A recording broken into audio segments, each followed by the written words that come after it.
I'm Angel here with Movie Crank, and we got a lot to unpack today. Movies, culture, a little F1 talk, and a few opinions that might stir the pot. You know how we do. So let's jump right on it. No fluff, just thoughts. How Yeah, you yeah. feeling? There's gonna be a lot of pot stirring today. I can guarantee that. Well, I'm Cranky, or also formerly known as Movie Crank, and I welcome you all with my beautiful and charming co-host Angel from Intimate Moments podcast. Hey, welcome, welcome. Okay, so let's Welcome. get right into it, huh? Yeah, let's So, start what with did you think? Ballerina. Yeah, what did Let's you think let's about that start, one? and I'm just gonna say it. I didn't love it, just like I, Mm-hmm. you know, expected it. The action scenes way too long. Like after a while, Mm. you're just watching someone get punched in slow mo for the 10th time and thinking, okay, we get it. And the story, honestly, kind of boring. It's that same recycled Hollywood revenge plot. Someone kills her dad, so now she's on a mission to kill them back. Nothing fresh, nothing surprising. So we're in the Yeah. Johnny Wick universe, but this felt like a watered down spin-off trying to write the coattails of a better movie. And Anna, she's great, got Yeah. Yeah. she not her fault at all, but the script didn't give her enough to actually do. It was style over substance, and the concept just didn't have Mm. anything new to say. So, Crank, I know you watched it too. What did you think of it? What do you think? Actually, I liked it a lot, but that's also because I had super low expectations. Like I Hmm. thought maybe they would also, do this old trope, like make her super overpowered, like make her stronger than all the big dudes. Like there's a guy like weighing like over 200 pounds, and she's like 100. I don't know. And it's getting old, and if you don't have a good explanation for her to kick somebody's ass who's like twice the size, well, it's not going to happen. And actually, I was really pleasantly surprised because she's got the training, and the movie really lets you know that it's no secret. She's actually not as strong as those guys twice her size. Hmm. And her trainer, in the first scenes, without giving too much away, she's like, you got to improvise. You know, those guys, they got the muscles and they got the oomph, but you got to fight like a girl, and it's exactly what she does. And I think it's just a fresh take, and that actually surprised me. I was like, why don't more movies do exactly that? Because it's, you know, people keep saying that there's so many sexist going on and people hate women, and well, that's for some people definitely the case, that there are a lot of people walking around doing that. um Actually, I guess most of us don't, but we just want a good character, and we want a plausible character. Hmm. Except maybe if it's like a fantasy movie or Marvel superhero movies. But if that's not the case, give us an explanation. Like, is she ex-SEAL? Did she come from the same school like John Wick? Something like that. And the movie actually managed to do that. And yeah, some scenes like the lot of improvisation I thought was really well done. But then again, like, yeah, I gotta agree with you. The plot, well, we've seen it so many times. Like, Hmm. the this in the Punisher. It's in Columbiana. It's also in John Wick, the series, the first movie in the series as well. That is a basic revenge. You can't get that much out of it, and I guess like the actors also did a good job. I didn't really think of anybody where I thought, well, they're not really doing anything that would be out of the ordinary. Um, and I thought, yeah, it's a decent movie, but yeah, I mean, the box office tends to agree with you, because it barely got its budget in. Yeah, well, it Hmm. didn't even break even. When I look at it, it made like internationally 131, because it's at the end of this run. It's come out on digital. Hmm. 131 million. Yeah, and the budget, I guess, I gotta actually look that up because the site won't tell me. Arena budget. Yeah, the budget was like 90 million. Of course, they're always hiding um the cost for the advertisement and all. Yeah, Hmm. it's disappointing, really. And I Yeah. wonder if they're gonna proceed with a fifth John Wick movie with that little going on at the box office. I'm not too sure because, like I said, um, last podcast we talked about Colombiana, Yeah, and it's about both movies are about a woman seeking revenge for her family, right? So it's right. pretty straightforward, but Ballerina feels cold and distant, whereas Colombiana actually makes you feel something. From the opening scene, you pulled into Cataleas, I think that was the name, or the Yeah, so Catalia, is I'm not too Aldona. sure. Yeah, yeah, like her world. So Yeah, her loss, her trauma, it's personal, yeah, it's raw. You believe in her mission because it comes from a place of real pain, not just, checkbox plotting. But Ballerina, on the other hand, feels like it's going through the motions, like there's no emotional hook. Her dad gets killed. She wants revenge. Cool. But there's nothing deeper here. No connections. It's almost yeah. like the film assume we'll care just because we've seen this type of story before. And then there's the action. Colombiana had like that style too, but it was sharp, Hmm. fast, gritty, and creative. Where Catalia, used everything from her surrounding to her smarts to pull off kills. So, she Yeah. wasn't just tough, she was clever. But in Ballerina, most of the fight scenes felt dragged out and overly choreographed. Like it was all flash, no tension, just another hallway fight with mood lightning. So, but Well, yeah, man, I think Zoe Saldana got to act you know, because yeah, there were more definitely, moments of definitely. rage, sadness, and vulnerability. She felt human.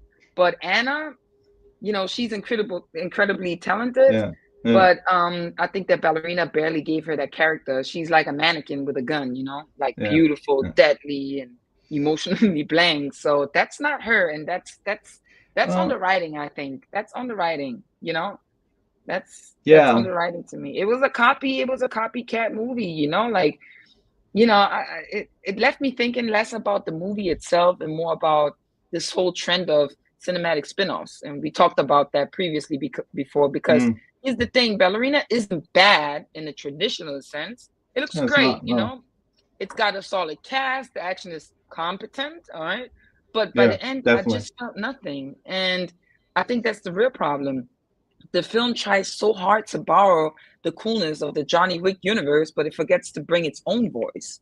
Instead of expanding the world of deepening it, it just kind Yeah, of mimics it, like someone doing, like I said, a cosplay version of a movie we already love. Same tone, same revenge blueprint, but none of the spark that made the original interest. So, yeah, it wasn't for me. It wasn't for me. Like mm, there's this mm. moment early I get on that. where it Yeah, seemed like it might dive into something deeper, like grief or legacy, maybe even female rage, but then it backs off and goes back to the usual shoot, kick, shooting, like routine. Like it's scared to actually say something. So well, yeah, you can be I didn't. scared. You can be scared to say something. We're getting into that later on, actually. Hmm. So without getting into that yet, actually, I wanted to say something about Soy Saldana. Like, I don't know if you've seen that, but Lioness, the series on Paramount Plus, also from Yellowstone creator No, Taylor I have not. Sheridan.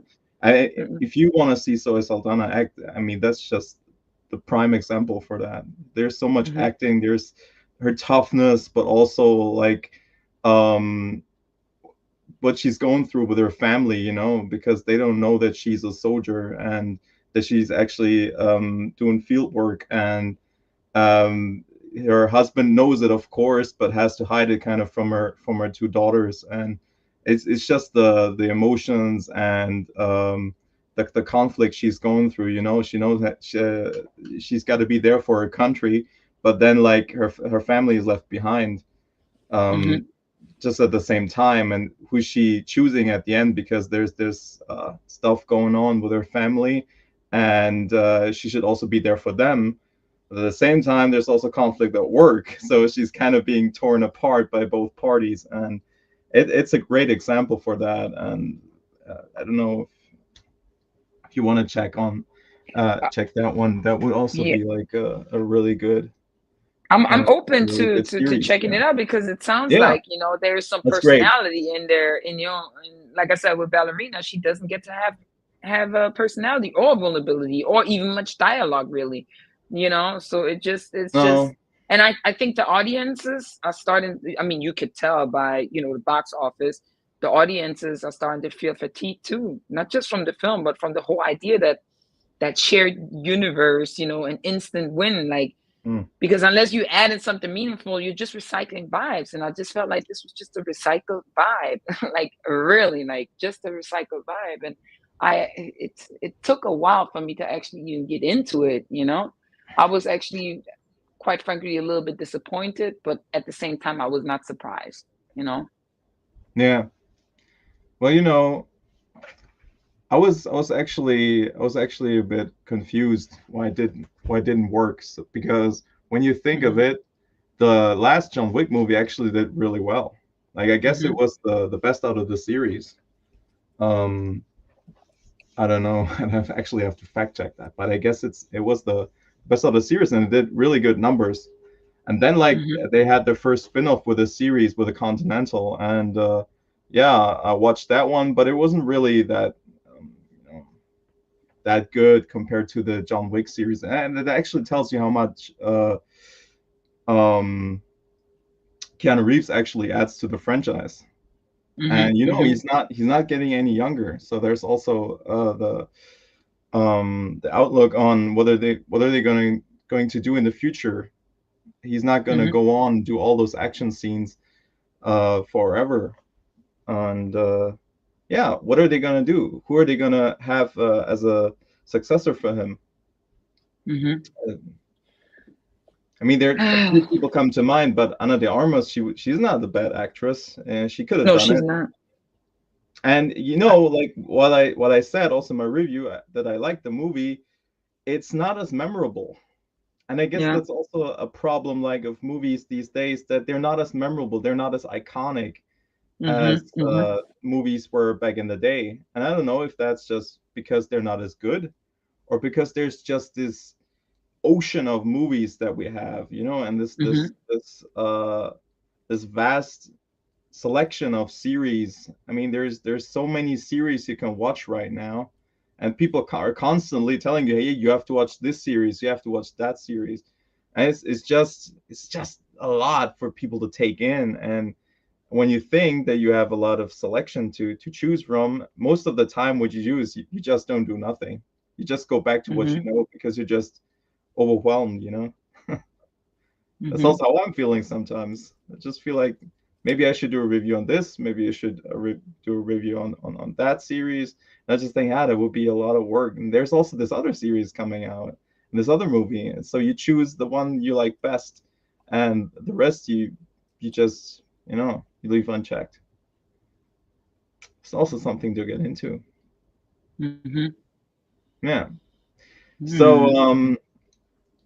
I don't know about, since it's also out on demand on Hmm. the streaming platforms.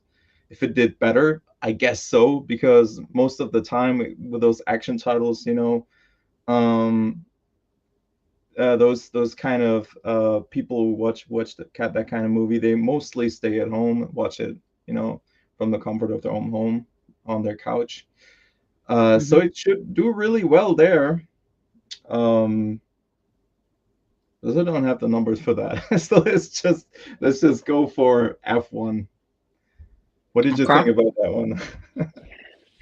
Uh, oh, okay. You talking about not the actual sport, the actual movie, right? I'm talking about Formula One, the movie with Brad Pitt. Yeah, Okay. from the makers Um, of Top Gun Maverick. I only really like two things. The Oh, acting and the music, and that's it. oh, But I mean, you're not surprised. It was Hans Zimmerman, I think, that was doing the scoring and the Hans Zimmer. music. Yeah, yeah, yeah, yeah, Yeah, yeah. yeah, I guess so. and yeah, Mhm. man, I think that like I said, the acting and the music, that's it. I think the actors solid, Everyone showed up Yeah, and gave their Hans best. Zimmer who did So it. Yeah. no one phoned it, you know. No. And the music, honestly, that was probably the best part. It had this big, dramatic, cinematic vibe that made you feel Yeah. like something important was about to happen, even if it didn't, you know. So, Yeah. um, but even though it didn't, because that's really the problem, because nothing Mm. really happens, or at least nothing that sticks. The story just doesn't hit for me. I kept waiting for the moment that would pull me in, something emotional, something Mm. exciting, something real, but it never came. It looked great, don't get me wrong, super clean Yeah. shots, cool race scenes, great lighting, all that. But it felt like the movie was pretending to be deep instead of actually giving us anything meaningful. No. It's like they focused Pretentious. on making it look like an Oscar contender. They forgot to tell a story worth caring about. So, from reading the comments online, a lot of people online are saying the same thing. Beautiful but empty. Feels like a long trailer, stuff like that. And yeah, that's exactly how I describe it. The whole movie felt like a bunch of dramatic moments stitched together to look important, but with no real heartbeat behind it. There was one scene where you know, and when was it? It was in. I think it was. It was at the end. Yeah, it was Mm. at the end, um, where he gave the trophy to the guy that he was working with or known him for many many years. I Yeah, think that Ruben. was something. Yeah, Ruben. Yeah, I think that was something pretty great. Mm. Um, and I think that they missed these type of connections. They should have had these type of that feeling. I was hoping to actually get that maybe throughout the movie, and I actually didn't get it. And for a film about um I think about I guess one you of could the say most. growth. Yeah, Really about exactly. growth, that movie. Exactly. I think they played it a little bit too safe, no real Yeah. drama. It was really just surface level Mm. tension and a lot of engine noise. So yeah, good acting, great movies, but overall flat, forgettable. It's the kind of movie that you finish and Mm. instantly start scrolling your phone like nothing happened. So yeah, that's my thing. Am I missing something here, or like how do you feel? I don't know. I don't know. Like I just enjoyed like the gear porn they had. Of course, like Hmm. it the movies from the same guys who actually made Top Gun Maverick. Hmm. Um, I guess it's the same director, Kaczynski, I think he's called Kaczynski. Yeah. So it would Hmm. be, I guess, will be the same director for Top Gun 1 and 2. And for me personally, I like cars. I like uh, sports cars. I like trucks. I like 4x4s. That's just something I like. And I also like Formula One. And they just made an emphasis to just show you the engine and what those things can do. And for me personally, that was great. I love that. Hmm. And I also like that basically Brad Pitt kind of played his character from Once Upon a Time in Hollywood, Cliff Booth. I also love that. The kind of a bum, like, it's actually highly capable, but he just doesn't give a damn. So um, he he's he's just got two sides to him. From the outside, he just looks like somebody you really don't want to be associated with, but then Hmm. you get to know more about him, and then you want him to be your mentor. And yeah, I like the movie. I actually also like the movie. Is it memorable? No. It's Hmm. the same thing over. It's definitely good. It's got the suspension um and it's got a tension where the suspense and the tension that you would expect from a movie like that. I mean, you've got racing, of course, that's going to be play a big part in that. And Hmm. I just think, yeah, it did what it was supposed to do. Now we're gonna get into that later. Just like I said, I feel that people right now, um, in the movie business, they're trying to see what lands. What Hmm. can we do? They're in a period where they're trying to figure out, okay, what lands, because Hmm. they've had a lot of L's these days, and they have to kind of cut their losses. So they're trying to figure out what works. I don't Hmm. know why they're not why didn't they do it earlier, but right now that's I think exactly what's going on. They're trying to find a way to be successful again, to cut the bullshit, not come around preaching. They're just trying to go with what works, and they're looking at projects that did work in the past, and they're trying to emulate those. I think that's why they're also going with movies like F1. They're going with a story as similar to Top Gun Maverick, because that one worked, and Mm-hmm. it's a lot like that movie. It's not just the guys behind it. The movie feels a lot like that. It's like the old dog comes in and teaches the young guys some new tricks, and Mm-hmm. what they can do from old guys' perspective to win the race. To do better, grow, and just kind of lose all that young guy energy, like screwing stuff up and all of that. And what Mm-hmm. that movie is basically all about. And yeah, it's not revolutionary. And I think this is in a time where you're trying to find what's working. You're not gonna revolutionize anything. And I guess Mm-hmm. that's where we are at the moment. It's changing. It's a transition period. Yeah, Mm-hmm. and I guess that's that's what's going on. And you're always gonna have movies that really work well, um, and actually set a standard and be like really remarkable. But I actually think this one's not the movie to do that. This one's supposed to bring like asses in seats and Mm-hmm. do like a tried formula. That's what it's gonna do, and it's fairly successful at that. I mean, it's got a worldwide box office is $468 million. Yeah, so far. Really? But that makes Yeah, sense because, like you said, you have a lot of car lovers, especially, yeah, anything in sports, pertaining to sports and stuff like that, yeah. like would make, a good hit. Do you know what the budget was for that movie? Let's see. Are they gonna tell us? Um,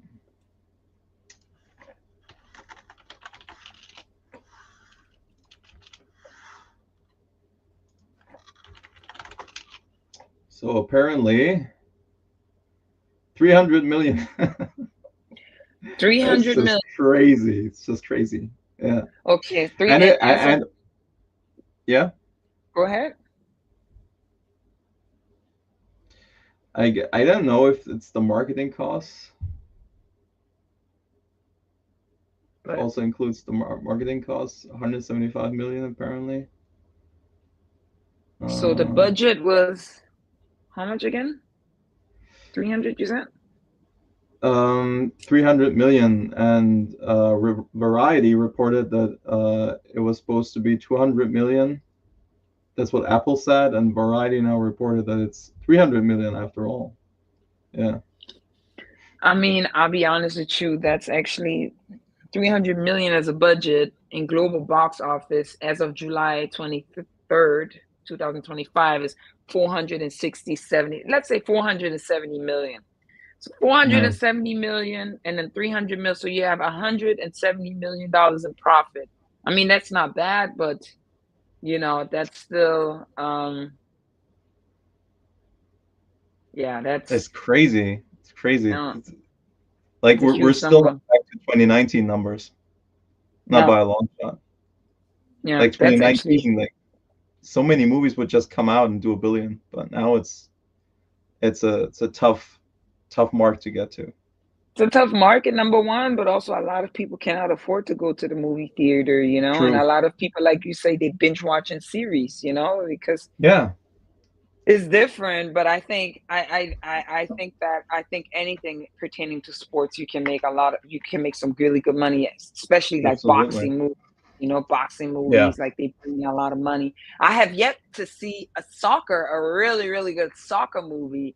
It would be Hmm. great if they do Messi's life or Ronaldinho's life and depict it in a Yeah. movie, or even like what's that other soccer player, the big one? Oh man, I can't believe David Beckham, or something like Right. that. Like Yeah. I think that would be so cool if they do soccer movie. But I do have to admit that Brad Pitt, for 61 years old, looked great in that movie. At some Yeah, point, no shade, Brad Pitt, but like it looked like his eyes. At some point, I was just like, wait, like why is his eyes looking like that? Like he has no wrinkles, no nothing. I'm like, is this man getting Botox? Like what's going on? yeah. I mean, hey, like, can't tell me they're not doing nothing. Like, at the minimum, they're True. doing like small stuff. Yeah. But as long as it looks good, and it damn sure looking good Yeah, on him, I'm just saying, like, yeah, she. looks If I really had that good. type of money, I wouldn't be surprised. But his eyes was just like through the entire movie was just popping out. I couldn't stop staring. I'm like, what? What's going on? Like he looked so young, I mean, it doesn't really look like he Yeah, aged, which is great, but that's just the thing, you there's no really there's no real comparison. But then you hmm saw the shots of him from back in the day, and you were like, what? hmm That's how that yeah, guy looked like back then. And like yeah, real baby face with a bright blonde hair and all. yeah, yeah, for sure. And He looked yeah, great in that movie. He looked great. I mean, the cast did yeah, what they were supposed to do, I would say. yeah, And shout out absolutely. to Hans Zimmer, man. I mean, this guy is just a genius. I mean, the music, I loved He's a it. genius. I loved it. I think that took the most of the budget, actually. I think, you know, Yeah, I it can think be that took the inexpensive, most of that the guy. budget. Yeah, for sure, for sure, for sure, for sure. Yeah. So, Sounds great. You want to move on yeah, to Superman? I guess it's still, yeah, I guess F1 is still running though, right? It's still running in theaters. Yeah, So it we'll see is. with that one. Maybe we'll get in a little more. But What was that? I don't think it will get in 500. I think Nah, it will be stuck there somewhere. I don't think so. I'm looking at it right now. Their budget was it suggested that their budget could be as high as 363 million. Okay. Um That's that's crazy. That's that's also a Apple. I lot. mean, they got more money than the United States altogether. Apparently, it's just Mhm. crazy numbers. So maybe it's just for them, just trying to build a foundation for their movies. Mhm. Mhm. Yeah. Well, as of now, um the earnings is surpassing 400 million as of July 20th. So they Mm, definitely got their money back, but it opened the first week with 125 million domestically, hmm Yeah, it's got a and good opening 200 weekend. Yeah. and yeah, 220 million globally during its first weekend, Yeah. which is great. But I don't, even if it hits the 500 mark, I don't think that a lot of people were too happy about the film, to be honest with you. And I'll give it once again. I don't mean to be here pessimistic or anything like that, It but doesn't matter. I'm just We gonna got the role say it. straight. I'm the optimistic. You're the pessimistic. There you That's go. great. Good and I bad mean, cop. perfect.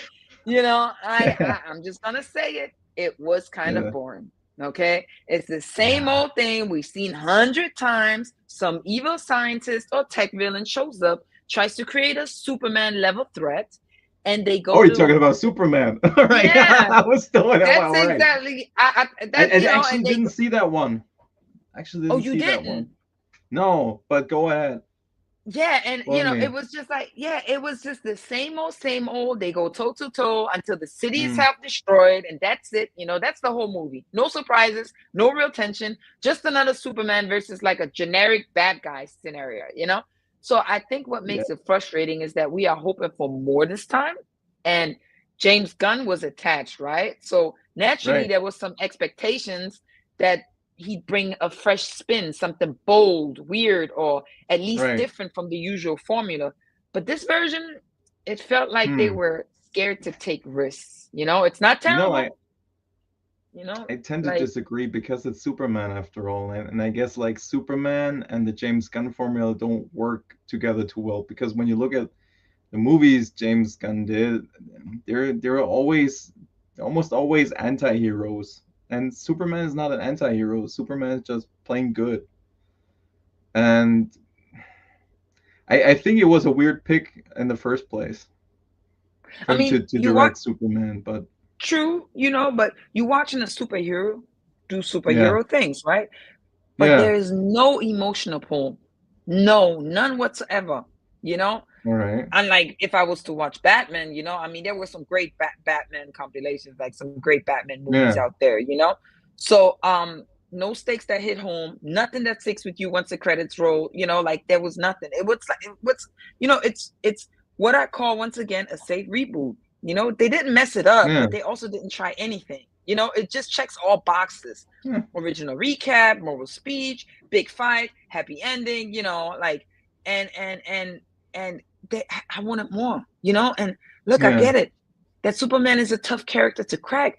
He's basically perfect, super strong, super fast. He can't die. So unless you go deeper into who he is as a person, it just ends up being another Mm. like CGI punch, fest. And this movie Yeah. didn't go deeper. It didn't ask any questions about him or challenge what he stands for. It just kind of existed. And it's a shame for me because there's so much potential in Superman as a character. And, he's Absolutely. not just like a flying tank. He's supposed to be the symbol of hope, a guy trying to do good in a world that doesn't always make sense. Yeah. And there's room to tell a story. One with heart, one with conflict, and even vulnerability. But instead, we got another shiny, forgettable blockbuster, honestly speaking. So, like I said, it's not awful, just safe, simple, and kind of lifeless. So, Yeah. I was, I'm sorry. I did. It was, and I think that's what's missing.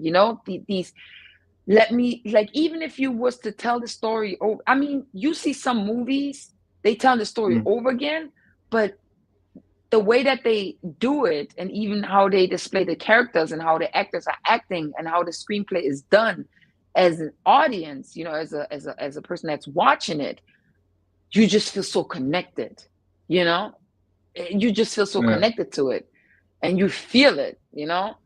I mean, it's like, you can't compare that with the Lord of the Rings, because we have like three different parts of the Lord of the Rings, but from the first part to the second to the third, like people went and watched it, they felt so connected with the storyline, even though it was basically Yeah. I the same thing mean, trying to find a goddamn ring. You understand what I'm saying? So it's just like yeah, but the it's thing is, like, it's also the background. Like we've had it. We were talking about that in earlier lives. Like people, the writers, they don't bring the experience like they used to back in the day. mm-hmm, Like Tolkien, he used to write that story in the trenches of World War One.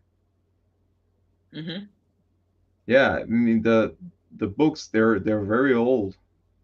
mm-hmm. I was surprised. I didn't know that fact. I read it up online and I thought, wow, it's crazy. So Really?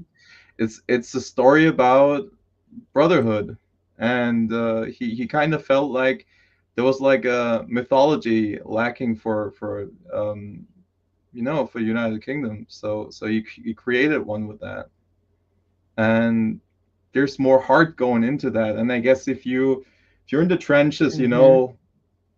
like people you eat with, you dig the trenches with, like you talk to, they're dropping like flies. And I guess there's so much emotion there's so much trauma and all that, and have an output for that, write a book, uh shoot a movie about that. Mm-hmm. It's obviously gonna have all that energy in it, and I guess that's what happened with Lord of the Rings.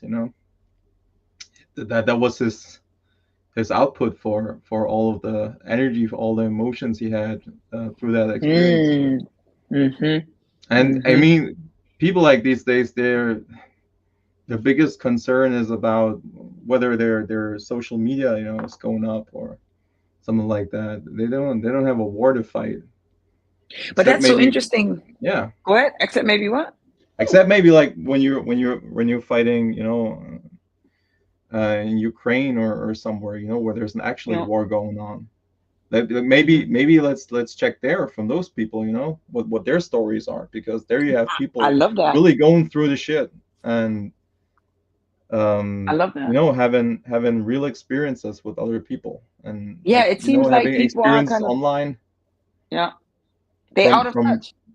yeah, they're out of touch, and I guess that's the problem. And Mm-hmm. yeah, I guess that's Yeah. that's a big problem. That's why there's no real emotion through that, because it's just, simulated emotion through social media from what they gain from there. And Mm-hmm. that's most of the time it's just for clicks. It's not a Mm-hmm. real emotion. It's just clickbait, and to get people enraged, and just baiting people for something. It's not genuine. I guess Mm-hmm. that's the problem. That's why it's not in the movies, because it doesn't really exist in their lives, at least not when they're talking about characters they create. I Mm-hmm. guess if they were to take it from their own lives, maybe through emotions they went through, real events with other people, I guess they'd have more success with that. But taking it Mm-hmm. from like online encounters, it's not gonna do anything for their projects.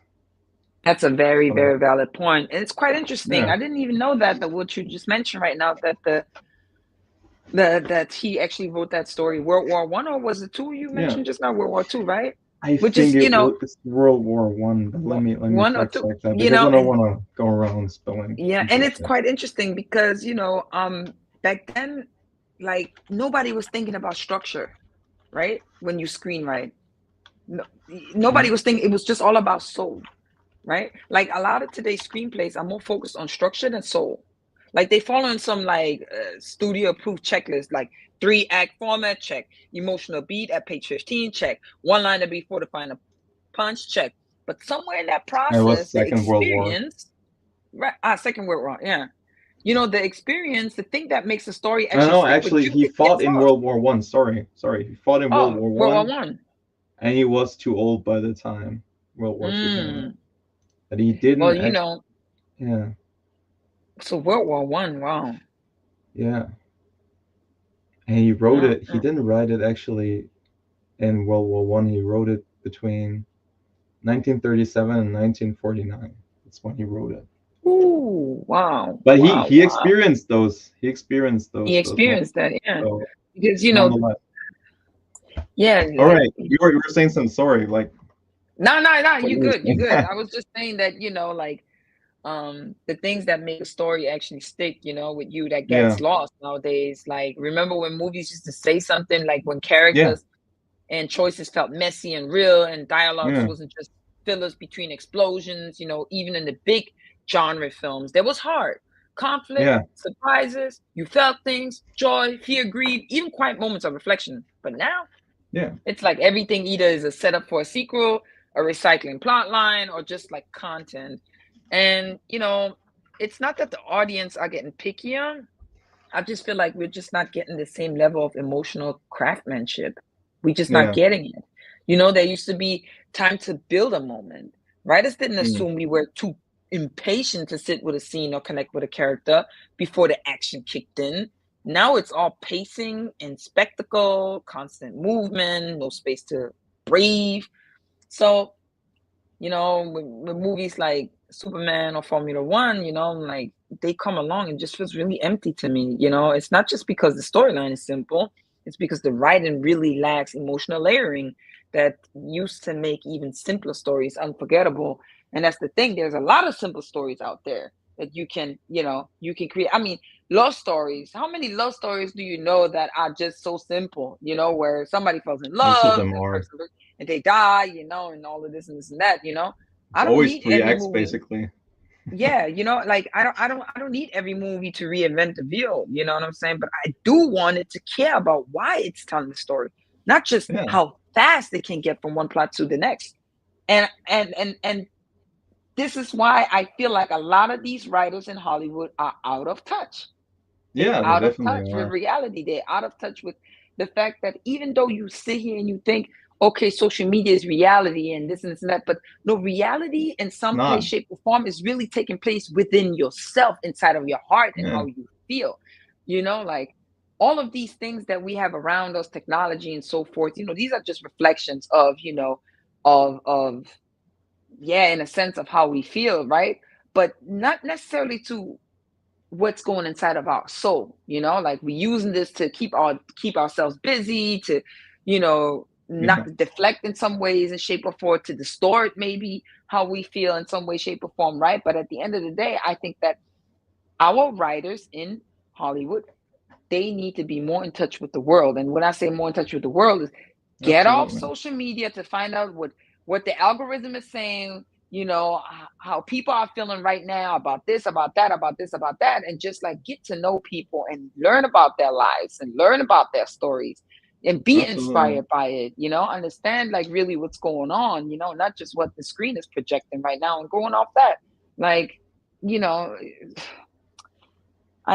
you already know I feel very strongly about this, and that's why to me I'm not Yeah. surprised that nowadays movies are not how they were, how they used to.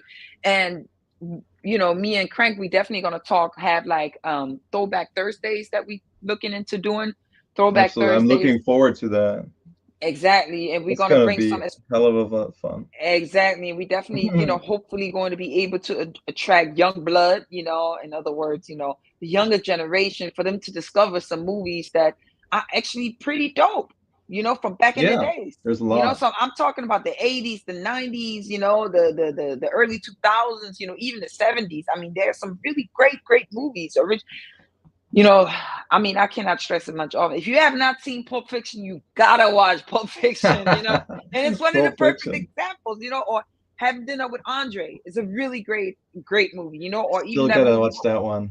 Yeah, that Still on one the is amazing. Or recommendation list. even The Earthman was also a great movie. The Earthman, like something that Yeah. stimulates your mind, something that really gets you drawn into these characters and these twists, but it's unfortunate because nowadays, if you think about it, $300 million a budget minimum to make a movie, and y'all giving us this It's crazy. It's trash. crazy. I'm Three sorry, hundred like million this dollars. trash.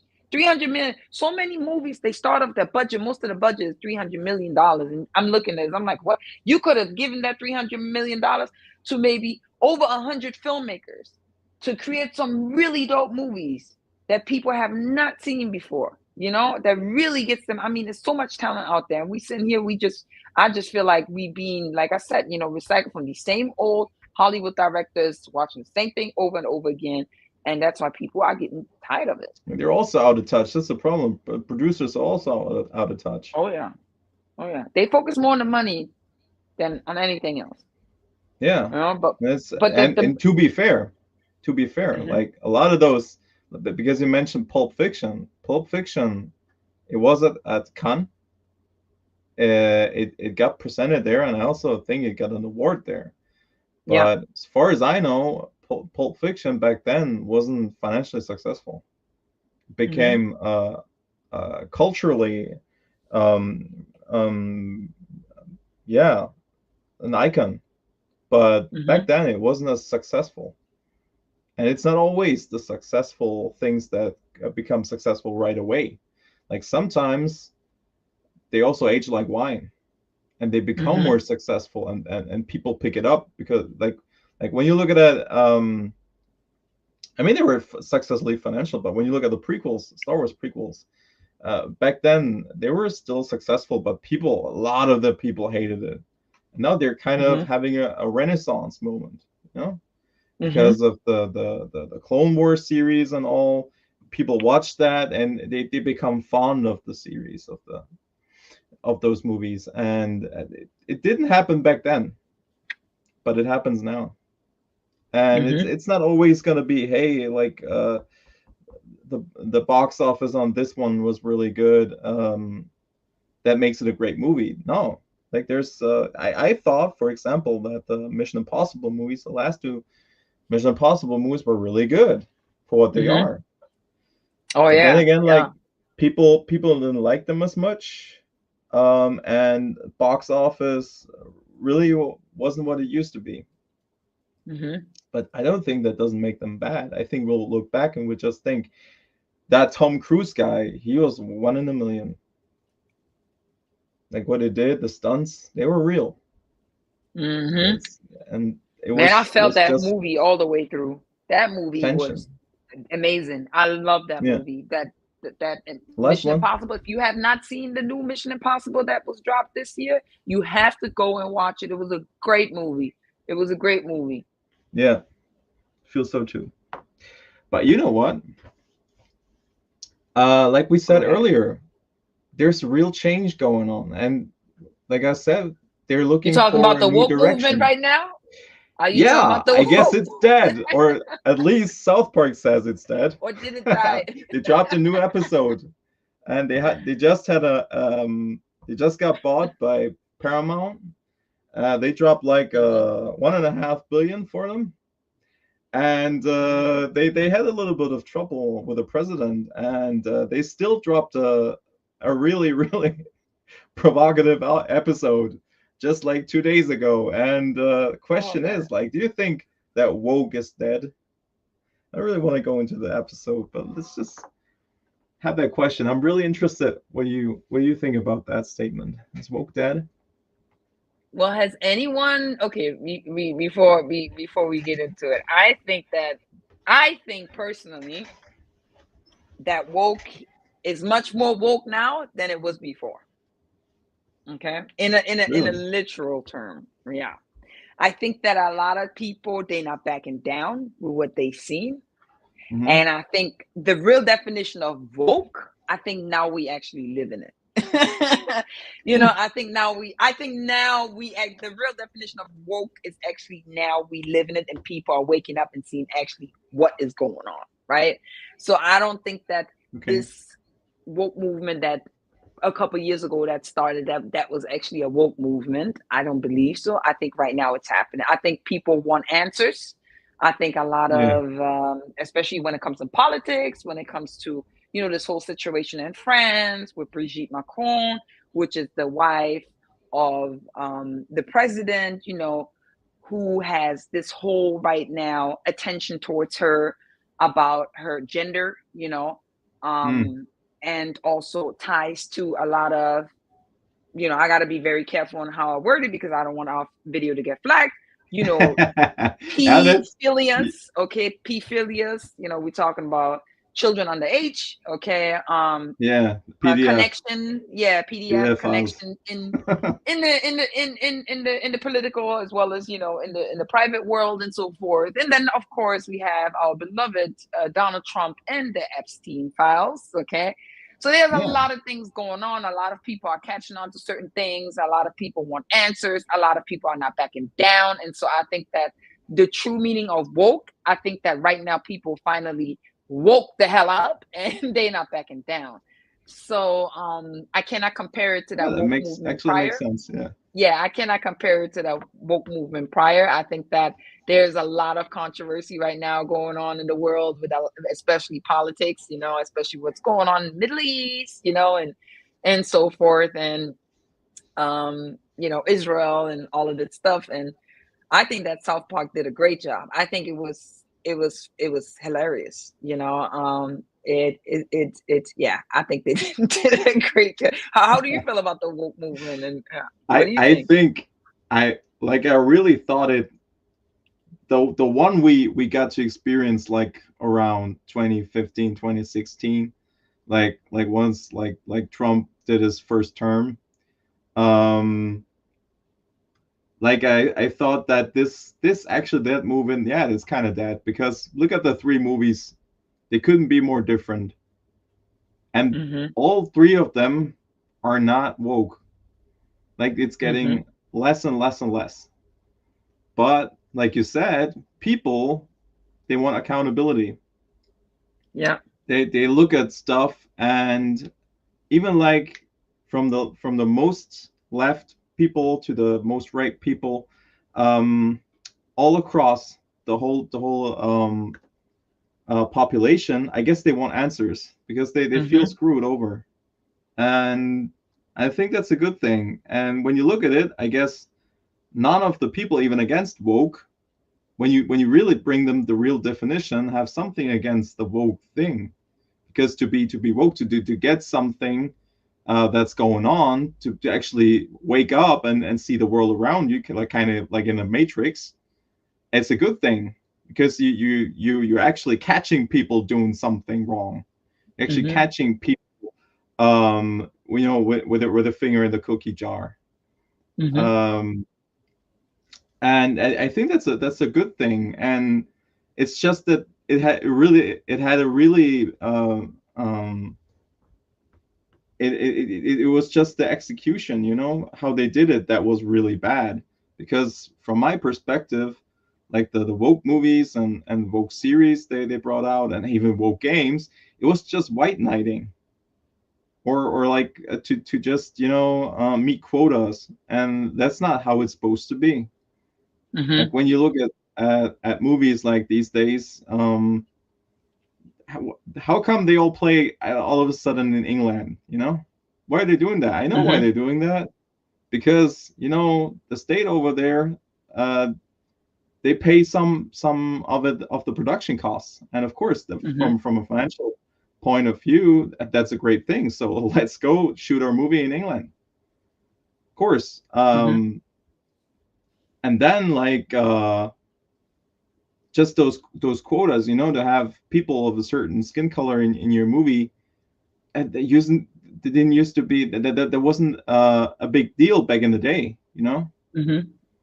But now all of a sudden it is, and I just think what's going on, because with that poorly executed woke movement, I think at best you produce more racism, and it's just, let's go back to normality, you know. Mm-hmm. If I mean, that's you're a good actor, great. If you're a good director, great.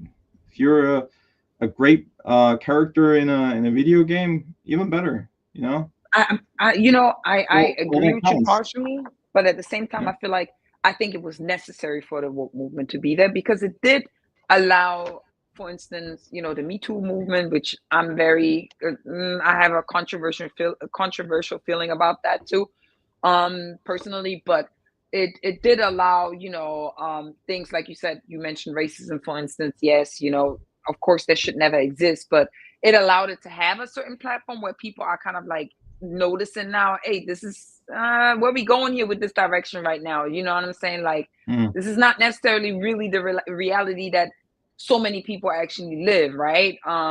yeah, Because many people, whether you black, white, Asian, whatever it is, you get along with most of the people around you in your life, you know. So a lot of people started to realize that in many ways, shape, or form, they were played. They were played, you know, yeah, in many ways. So um I don't think that, you know, this episode, for instance, was actually going after wokeness as a concept, but I felt like it was going after what happens when both sides use it as a currency. And I think that the yeah. people, True. they looking now at both sides. Whether you're Republican, whether you're a Democrat, whether you none of that, you know what I'm saying? You just like, you just see all of the sides of the spectrum, what is going on, you know what I'm saying? Yeah, Within everything. And you understanding that, you know, that we can get along with each other. We don't want any war. Okay, number one, that's for certain with what's going on in Palestine and Israel. We don't want any war. We don't need, and I'm sorry to say that some people might not gonna like me for it. This coming from a lesbian. We don't want to pump our 12-year-old children with HRT, hormonal therapy. Okay, for them to transition into, you know, a man. They should make that choice when they're old enough. Okay, we don't need, mm, anybody, you know. It goes very, very deep. It goes very, very deep. You know, we don't need anybody. We don't need transgender women or transgender men in the Olympic sports, you know, or you know, playing, not mm. to say that they should not be there, but have them, you know, if they want to be part of that, then they could be having their own section. You understand what I'm saying? Because Yeah, me as a lesbian, yeah, you know, if I play boxing and I'm fighting against somebody who was born biologically a male, you know, transition to a woman, I don't need him. I don't need her to knock my ass out. You understand what I'm saying? So, but the thing is, yeah. the I truth totally is, get that. and let me tell you, is a lot of, and that's the issue right here. It's a lot of people, even in the transgender community, that would agree with me. That would agree with me. That would have have actually no problem to say, you know, we could do our own thing. That's okay. You understand what I'm saying? Because the truth is, Yeah, I'm not saying that the T was not there. I'm not saying that the T was not there 10 years in the LGBT community, but the truth is, it was only the LGBT, lesbian, gay, and true. bisexual. Yeah, that got Then kind of all of a expanded sudden, through the queer years. came. Yeah, then all of a sudden, queer came. Then all of a sudden, all these other things in the alphabet came. And I think people are waking up and saying, yo, they using it actually as a political, you know, I mean, this goes It is really political. politically, you know, and trying to put people against each other and this and this and that and blah blah. I think it's great that we had that platform to shine some light on everything that's going on. But I think that also people are waking up and realizing, like, okay, y'all trying to put us against each other, you know, when we just want to leave peacefully. We don't want no war, you know, we don't want all this nonsense. And number one, we protect our children, and we need to know who is abusing our children, who's trafficking our children, you know, and our women and kids. And I think this is right now the point where all over the line, all over the world, that's when a human being is crossing the line. And that is why you have right now so much issues, you know, that being uncovered, or issues that people are talking about in the US when it comes to this whole Epstein list, because that is like a line you don't cross when it comes to children. And that's bipartisan thing. That's a line that you don't cross with the children, you know, whether there's a list or not. I don't believe that there's a list, but we want the files. We want the files. Yeah, absolutely. Thank you for dropping the MLK files. We appreciate that. You know, thank you for dropping the MLK files. But now it's the Epstein. We want the files. And I think that there's a lot of more sinister things going on, and people are just trying to cover themselves, you know, from backlash. And the truth is that if you are representing me in my district, and you my senator, or you my congresswoman or congressman, then we need to know whether or not you're on that list or not, whether on these files or not, whether or not there is another entity and another you know, foreign organization has blackmail on you. Because if somebody has blackmail on you, that means that you are not going to do as the people have voted you in for you to do for them. You're going to do what the next person's telling you to do because they have blackmail on you. And I think that is right now where people are just like losing their mind and are just really upset at it. And I think that, you know, the president, unfortunately, is making the situation much worse, you know, firing, you know, Comey, who was on that case, you know, thinking that we were just not going to look over it, you know, and nobody is just going to sit here and be like, oh, okay, she fired her. Oh, okay, you know, they filed for grand jury files, you know, they want the documents of that. Yet people are still, and it's not going to stop, people are still saying, we want the files. We want the files. They don't care, not to say they don't care what's going on with Obama, you know, and the fact this whole Russian gate, and they're trying to do an investigation and this and this and that. And nobody cares about that to the extent that they care about right now what's going on with these PS and what is being done to our children. Yeah. And human trafficking. This is like bigger. Human trafficking is one of the most what's the word, crime that brings in the most money. Okay, unlike drugs, but nobody wants to talk about it. Lucrative, exactly. You know, but nobody wants to talk about it. I think it's a shame, and I think that it's so much that I think about it. I think the American people are just fed up. You know, they just fed up. Yeah. You know, and this is just reinforcing really what everybody's feeling, you know, about all of these politicians, you know, and I think that South Park did a really well job because it gave you something to laugh about, you know, because it shows you the reality. Donald Trump's constantly want to sue some people, you know, which he has the reason to, you know. I'm not pro or anti Donald Trump, you know, he's still a human being. I don't choose any political side, you know. I think all politicians to me are, you know, terrorists, honestly speaking. Wow. and that's very honest, you know, because you know they're not doing any good really for anybody. You know, they all selfish. All of these people have either way backgrounds from Goldman and Sachs, or you know, what's the other company name? They have a lot of ties. BlackRock and on all of these, they have a lot of ties. You understand what I'm saying? So I don't think that they're not really for the people. You know, I think that there's something much bigger. Who's running these people, and the truth is, regular citizens like you and I, or in the US or even in Europe, we know that, and we waking up. And that's why I'm telling you, the woke movement is now, because people are fed up. People don't want war. You know, people just want to be happy, live their life, pay their bills, raise their kids, have a meal on the table, be able to go to the hospital if they sick, or see a doctor if they sick. You know, being able that's everybody wants safety and security. You understand what I'm saying? And I think people, like I said, people are waking up. Yeah. I'm sorry for my rant. I went in right now. So Sorry good. for So my yeah, rant. yeah, I see that. But you know, I feel a lot of people feel exactly the same way, and that's why that is not dying down, and that's why they want to see the files. And like, hey, they were doing, you know, promotion. They were campaigning for that, for the release of the files. So there are files. Show them, release them, and you know, like at the beginning when you were starting with your rant there, I was just thinking, oh, I don't know if I agree with that, but you know, like as an I think you're actually right. Like maybe now this is the true vote movement, and maybe now this is a bipartisan thing. You know, from both sides. If Mm-hmm. you're from the left, if you're from the right, you actually agree that we should be more aware of what's going on in a world with all those people, you know, high up, what they're doing, and what they doing behind our backs. You know, it's important that we know about that, and that there's some accountability going on. And I think everybody can agree on that. That there should be more of that, and that if there's some shady thing going on with the politicians, that they should be, you know, they should be prosecuted to the full extent of the law. Yeah, I think Absolutely. everybody can agree on that, and I think South Park is doing a good job. I mean, like now from the right, there seems to be an uproar about that episode, but you know, like they did it with everybody. That's just South Park, and when you piss them off, when you tell them that you can't do that, how many death threats did they get? And when Matt and Trey, when they were asked about, hey, when do you think your show is going to be canceled? They're like, we've been waiting for that for 25 years. Yeah. Yeah, It's, no. uh, they Yeah. did like a caricature of like I think Mohammed or something like that, from the Muslim community, and they went apeshit because of that.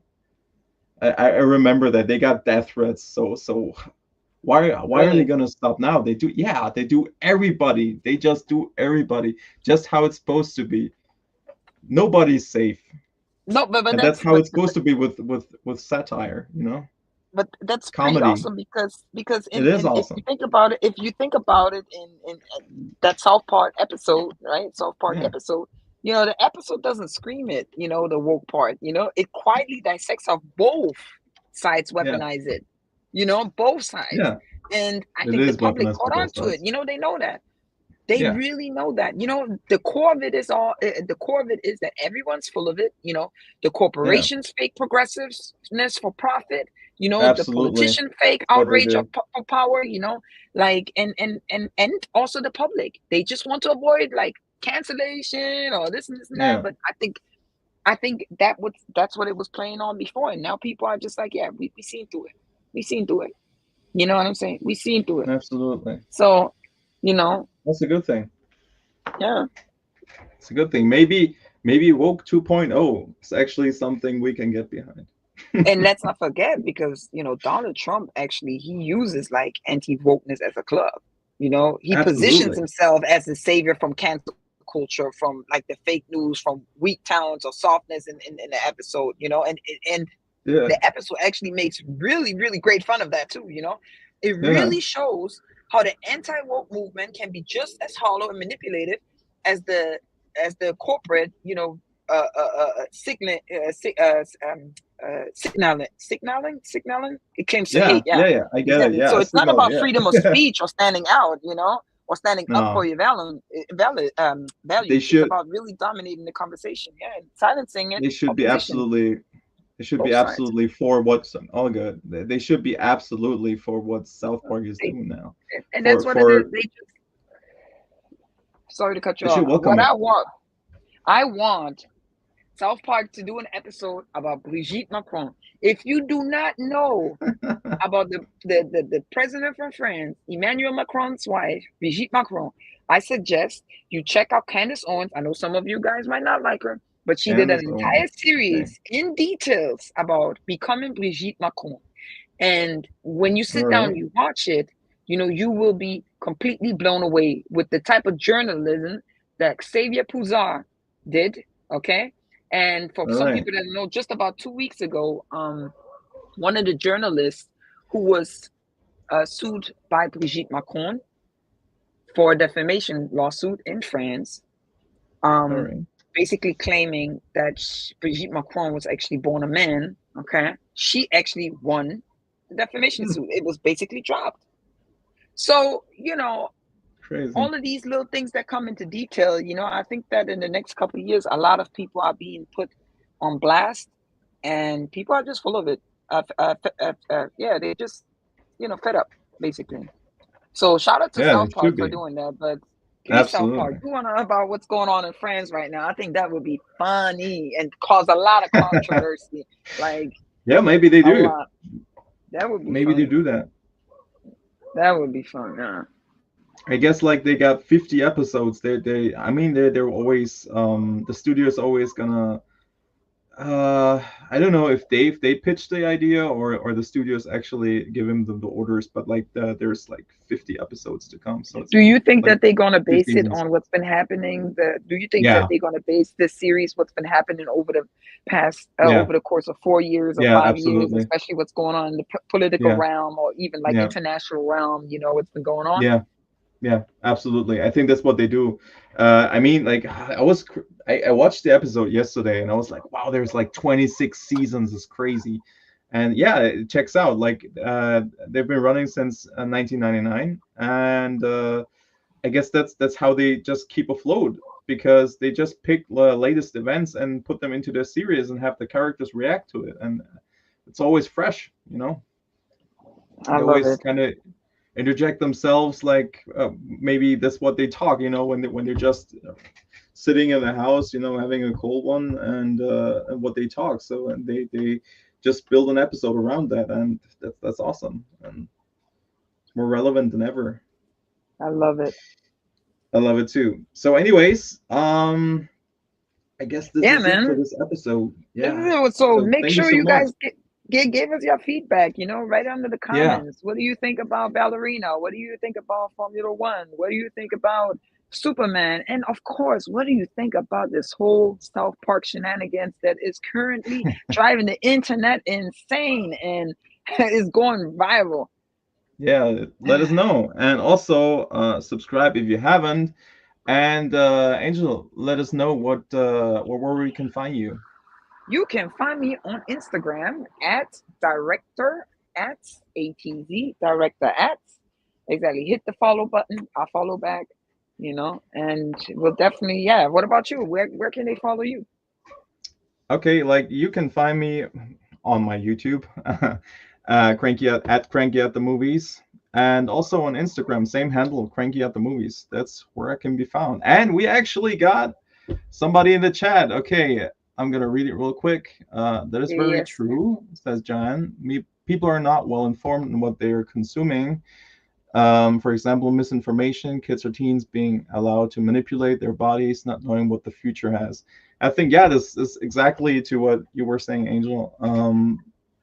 You know, it's just a lot of misinformation going on, and the people, uh, partially they know what they're doing with that, partially they are aware, but also like other people, just jumping on the bandwagon is very dangerous and it's just like any tattoo, any piercing you get, you have to have consent from your parents. They have to allow it. And otherwise, you have to be an adult to be able to do that, as far as I know. And I think Correct. with, transitioning or doing measures like that, which are pretty much irreversible, you should absolutely be, um, you know, an adult who can actually know what he or she is doing. And Correct. otherwise, it shouldn't be possible because it's just hard to reverse. And Yep.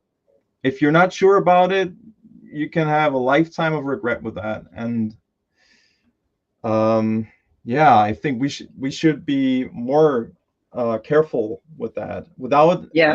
going into hating or anything like of people who actually transitioned and are happy with that and actually did that knowingly.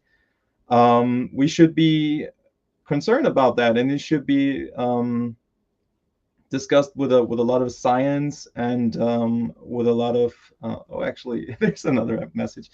Let me finish that real quick. Yeah. Um, yeah, I think it should be treated with respect and with caution, Mm-hmm. and not with emotion, because every time emotion is in there, is in the mix, you have mistakes, and things go wrong, and people are upset. And I think it's a very serious topic, and people should just be yeah, they should be careful with that. Yeah, And bottom line for me, I'm sorry to cut you off. I think it starts in the educational system. I think that we need to nurture our children more, in the sense of them loving themselves, Doesn't mean that there's anything wrong with you if you do feel like you are born in the wrong body, but the question yeah, really is, what does it mean to be born in the wrong body? Or does it just mean that you have more masculine energy in you than more feminine energy, or more feminine energy than more masculine energy? So it goes back to our educational system. And if you go to school, I don't see a reason why there should be a rainbow flag there, because children are sponges. It's very easily to yeah, misinform absolutely. them, influence them and their actions and so forth. And I'll be very honest with you, I went through a phase in my life where I felt like I was in the wrong body, okay, because I didn't understand myself, okay, but that's just for me. True. um like I said, there is nothing wrong if somebody doesn't identify as transgender, but going back to what you were saying with experiences in life and regrets, I don't think that you should at any point in life should have any type of regrets with the decisions that you make. Unfortunately, some people do, but I feel as if in things change, your experiences change, how you feel change, all of that changes. You will never be Yeah, the person that you were yesterday, and you will never be the person that you were the day before yesterday. You will constantly evolve. And so that's why I think it is very important that before you take these type of measurements and decide to go through a transition like that, that will yeah, change everything in your life. You understand what I'm saying? yeah, I think that you have to be very, very mindful and understand the procedures, not just the procedures, but also be in a place in your life where you feel like, okay, this is really what it is. Or is it just the fact that I don't love myself? Or is it enough? Or is it just the fact that my upbringing influenced me that way? Many years ago, I was at an event in Miami, and it was like an all women's event, and I met this one transgender guy, and I forgot his name, but he had started, testosterone, and he yeah. he stopped it after 2 years, and he had his breast removed, he had his breast removed as well. And I had a conversation with him. He told me that was years ago, years ago.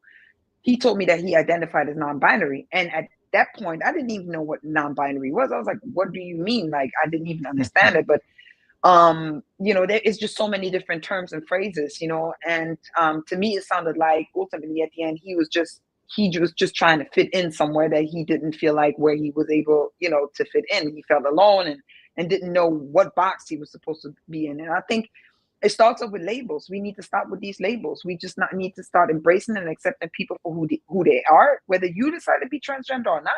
But ultimately, what he told me, that he should have never transitioned. He just realized that after years later, that he just needed to love himself a little bit more, and he Yeah. had that It's was a a good lot of smart. like traumatic events, and so he stopped taking testosterone, and he regretted it, because now his voice is he cannot change his voice again. He cannot change the voice how he had it before, and he doesn't like his voice at all anymore. Mm. So like you And it said, sucks.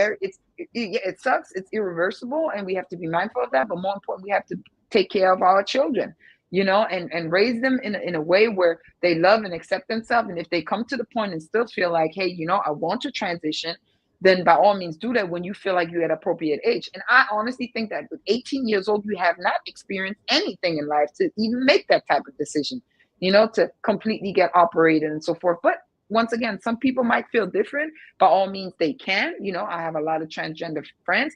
I accept them for who they are. I've been in a Yeah. position where I went through therapy because I dealt with body dysphoria, and gender dysphoria as well. Ultimately, I decided not to take that route. And I'll be very honest with you. Over the years, I learned to love myself, even though a lot of times I still don't feel too comfortable about my breast. But I I started to accept myself and understand that I just have more masculine energy than anything. And I think it is a spiritual Mm. thing. It is an energetically thing. It goes much more. It also goes mental. A lot of people say that being transgender is a mental illness. Um, I mean, I can not confirm or agree with that, but when somebody does decide to do it, I think that we should still embrace them and respect them. But it starts off at home. Okay, it starts off with the school, with the educational system. It starts off with us loving our kids and our kids loving themselves and teaching them that it is And that's okay if you're a little essential. boy and you want to play with a baby doll.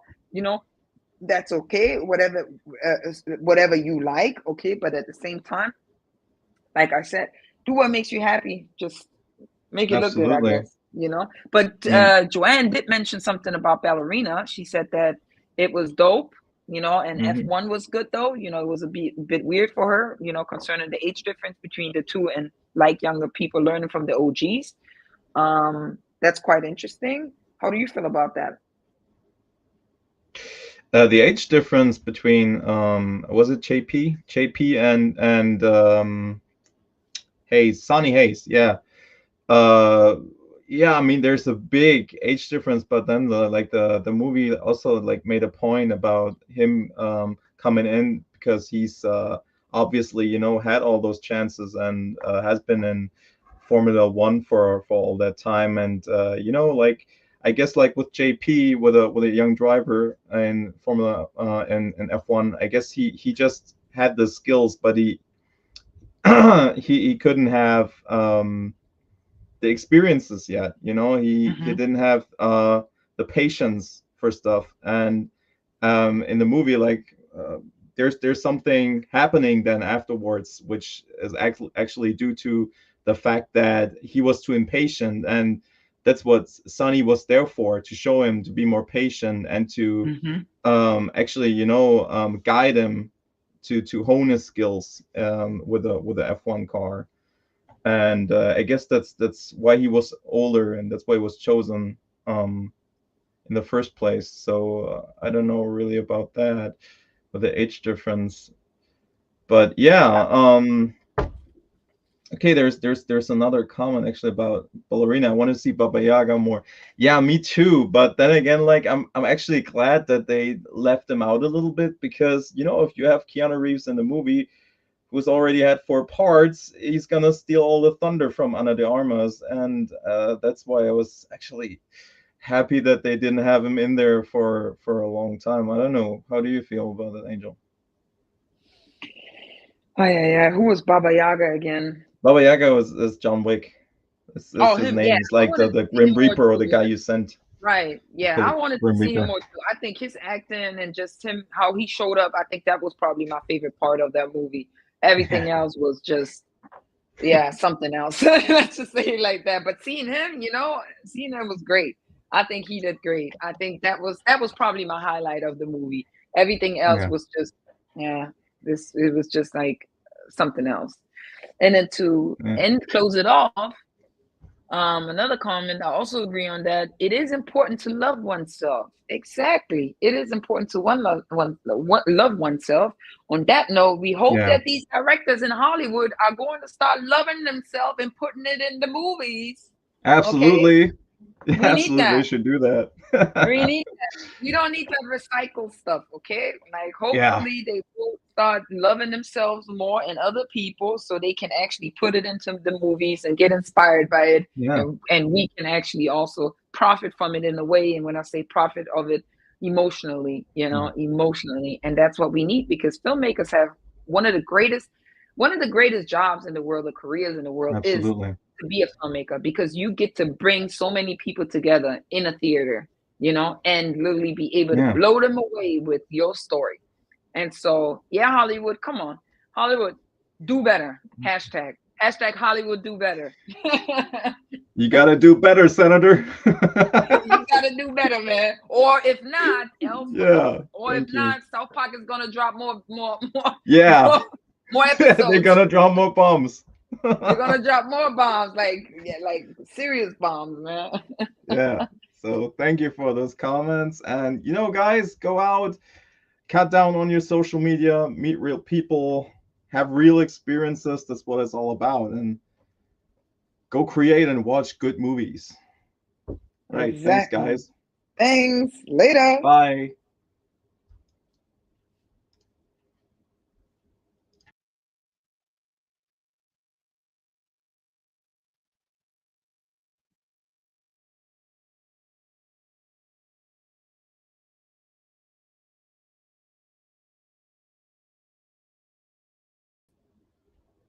I I got out completely. All Wait, right. you still online, buddy? You still streaming? All right.